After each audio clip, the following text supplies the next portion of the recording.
This episode is brought to you by my book, Speak From Within. Review what's inside and purchase it at izoldat.com/speak-book. Hey there, this is Izolda Trachtenberg for the Creative Solutions Podcast. I'm here with my guest, the amazing Cyndi Recker. We are doing the bonus episode, the Let's Get to Know Cyndi a Little Bit Better episode of the show. Cyndi, thanks so much for taking the time. Welcome. Thank you, Izolda. And I don't think anyone has ever described me as amazing. I like that. Oh, I think that should be on your business card. Not just Cyndi Recker, but the amazing Cyndi Recker. You're my incredible. Virtual business card, because I don't want to waste the paper. Oh yeah, mine is on my phone, and I airdrop it to people. That's how Yes. that's the way to do business cards in 2023. I'm just saying. Yeah. All right, so here we go. Are you ready for your bonus questions? I'm as ready as I can be. All right. Well, there we go. All right, so here we go. What is your favorite song? Oh, I think the actual title is "I Ain't Worried" by One Republic. Okay. And is One Republic your favorite musical group? It is not my favorite musical group. Then what is your favorite musical group? That's the second question. I've got so many. Because I mean, my music tastes span multiple groups. So if I had to pick a more popular group, it would probably be Mumford and Sons. They're great. They've got some really great stuff. Yeah. But a pianist I really like is Ionati. What is his name? His first name? We won't go there any further because my brain is blanking on his full name. Is it classical piano or is it like jazz? Classical piano, yeah. It's an Italian pianist, and he's got a piece of work that it's called Nouvelle Blanche, and when I hear it, it just moves me. I'm gonna have to check that out. I love music. Oh, wait a minute! I do have one more. Uh-huh. I do love the Michigan Fight Song. Oh well, of course, go blue.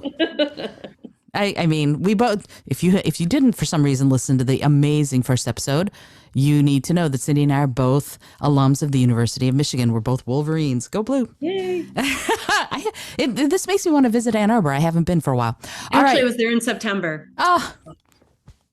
I miss it so much. Yeah, I do. That's funny. We both did that at the same time. Yeah, because it is. I have all this wonderful nostalgia for living in Ann Arbor, going to school there. And although I have to say I did not go to my graduation, during my graduation ceremony, my best friend John, his dog, and a Frisbee were in the Arb. We were. I love it. I love it. We didn't go to graduation. Have to say, the Zingerman's has an awesome vegan sandwich. Oh, Zingerman's. I always used to order the 36.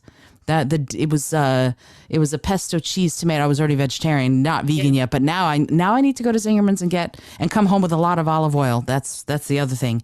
Zingerman's. Yes. If you haven't been to Zingerman's Deli, make a trip to Michigan and go to Zingerman's Deli. It's amazing. All right. Next question. Your favorite artist, can be fine artist or whatever you define as an artist. Oh, I'd have to say I've always enjoyed Escher. I love Escher prints. Yeah, me too. It's so thought-provoking. Yeah. I love going to the Museum of Modern Art here in New York and seeing some of that work. Book you recommend most to people? Oh, fiction or nonfiction? Your choice. Or both. Sure. Okay. There are very few rules here.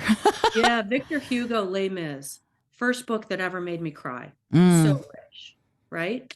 The other book I really like, I read it every day. It's by Robert Greene, and it's a 366 meditations. It's called The Daily Laws. And so every day he gives you something to think about or meditate on, and it could be on personal responsibility, creativity, ideas, you name it. And so I do like Robert Greene. I kind of feel like he's a deep thinker, and not that I'm a deep thinker, but I think he helps me be more of a deep thinker. I'd say you're pretty much a deep thinker. I think you're probably the very definition of a deep thinker. But what you are, what you are, I'm here. Let me just tell you what you are. Haha. No, honestly, in my opinion, what you are is a deep thinker who is able to deconstruct some of these very deep thoughts into comestible chunks. So excellent. That's reading your book. I was like, yeah, these are such heavy topics. And yet I feel like I got this. And it was a delight to see. Your first concert. Oh, it was in Ann Arbor. and it was Peter Frampton. At the Ark? It was at Chrysler Arena. Oh, wow. Ha! Peter Frampton. I love it. Yeah, Voice because guitar thing. Yeah, yeah. you grew up right around there. I did. I Yeah, did. In fact, I want to say the first party I went to, maybe even in high school, was Peter Frampton was playing.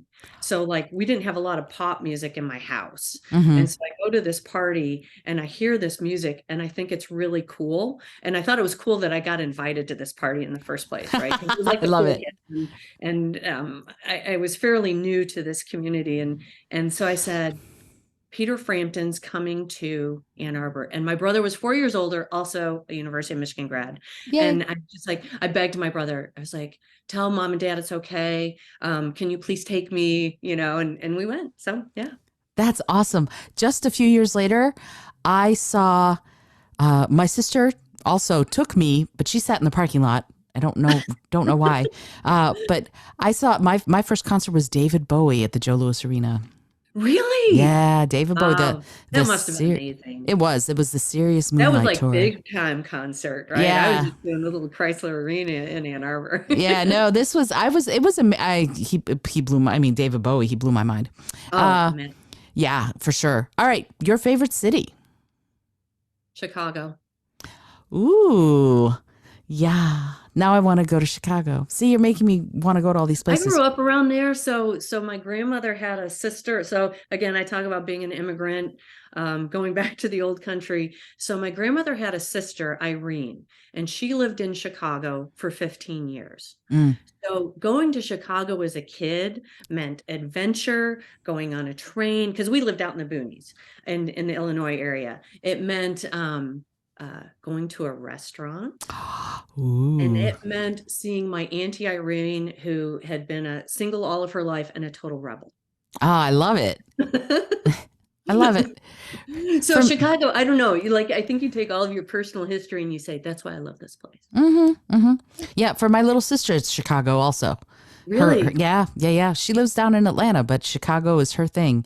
And for me, Chicago is the lakefront and the Chicago Institute of Art. Those are my two places that I have to go. I have to admit, Museum of Science and Industry was my favorite. Yeah, I mean, not to be unexpected. No, exactly. Well, yeah, being a system engineer, it makes all sorts of sense. Cats or dogs? Oh, dogs! I have a new puppy. Oh, what's your puppy's name? Cookie. Hookie? Cookie. Cookie. I love it. I had a little love for 14 years, and she crossed the Rainbow Bridge in September. So actually, I didn't know if I was quite ready, but my husband said I was. So we have Cookie, and she's just a wild thing. She's 3 pounds of crazy. I love it. I love it. Well, that's now I want to see. Now I want to. I told my husband no more dogs. I have to also say I do love cats. I grew up with my mom has always had a Siamese cat. Crazy in their own way. Yes, but beautiful and wonderful. And that brings me to my next question, which is favorite cookie. Oh my gosh, there is a cookie. We call them Valdini's cookies. It was a recipe of my grandmother's favorite friend. And literally, I want to say it's got maybe 4 ingredients. It's got flour, butter, lots of butter, sugar, and vanilla. And no one can relate because it's called Valdini's cookies. But let's just talk a really buttery sugar cookie. Oh my gosh, they're heart attack on a plate, but they're so good. Heart attack on a plate. Yeah, hopefully not. That sounds really good though. All right. Backpack, wallet, rucksack, or purse? Backpack. Backpack. Me too. Always a backpack. Yep. You can do anything. You can go anywhere. You can find yourself across the planet, and you will have everything you need if you have a backpack. Absolutely. Yes. Yeah, for sure. All right. Last 3 questions are all part of one, and that is your favorite book as a child, your favorite book as a teenager, and your favorite book as an adult. Oh, so let's see. Favorite book as a child was the book I mentioned in my book, and that is New Shoes for Angela. Because again, let's talk about seeds that get planted and things that are like go forward into your future. What was remarkable about the shoes for Angela was that she asked for all of these shoes for her birthday. And she got shoes of every kind, every style. And because she only had one pair of black shoes for church and one pair of brown shoes for school, that was such a relatable position for me. Mm-hmm. Right. And so then she gets all these shoes, but then her feet grow. Mm. And she's gotten careless with the shoes, and she's got to let all of the shoes go. And so it taught me something about consumption at a young age. Wow. That's awesome. And not knowing the lesson then, I don't know. I was just so attracted to this book. As a teenager, there was a book called Why Am I Afraid to Tell You Who I Am? Ooh, heavy. Heavy, but it was designed for a teen young adult. And at 15, I went on my first trip back to Scandinavia with my grandmother. And I could launch into a whole other discussion with you again about lessons that are carried forward. But what I found coming back to that from that trip is I was changed. I was changed because of how they lived. I was changed because how people related to each other, how families met. And so I came back to my suburban Plymouth, Michigan environment with, the people around me had not changed. Mm-hmm. And I was struggling with how do I now relate to people around me when I felt like I had changed so much? And that book helped me through a lot of that, right? Because I felt like everyone was expecting me to come back with my old identity. And I had come back with a new identity. Wow. And how do I integrate back into, because I didn't want to give up. I mean, I still really liked my friends and everything, but behaviors that they expected from me, I no longer did. Mm-hmm. So, and then as adult, Les Mis, Victor Hugo, that's a rich work for sure. Yeah. And I can see why it made you cry. Yeah, it's very powerful. First book to ever make me cry. I didn't think a book could ever make me cry. Mm. Or bring me to tears, I should say. It didn't make me cry. That could bring me to tears. Well, we'll have to put links to all of that stuff in the show notes for this bonus episode. Cyndi, this has been so great. I am really grateful to you for taking so much time and giving of your wisdom so generously. Thank you for doing that. And you are in my heart. Thank you so much.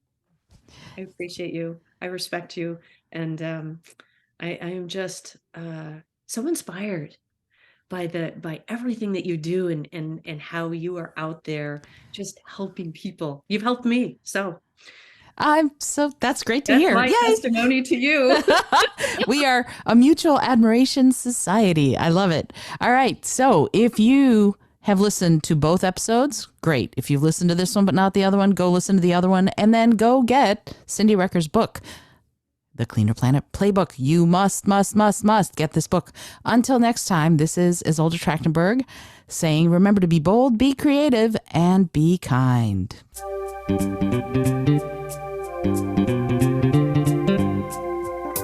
Thank you so much for joining me today. I really appreciate you being here. Please subscribe to the podcast if you're new, and it would mean the world to me if you told a friend about it. Today's episode was produced by Izolda Trachtenberg and is copyright 2023. As always, please remember this is for educational and entertainment purposes only. Past performance does not guarantee future results, although we can always hope. Until next time, keep living what you believe in.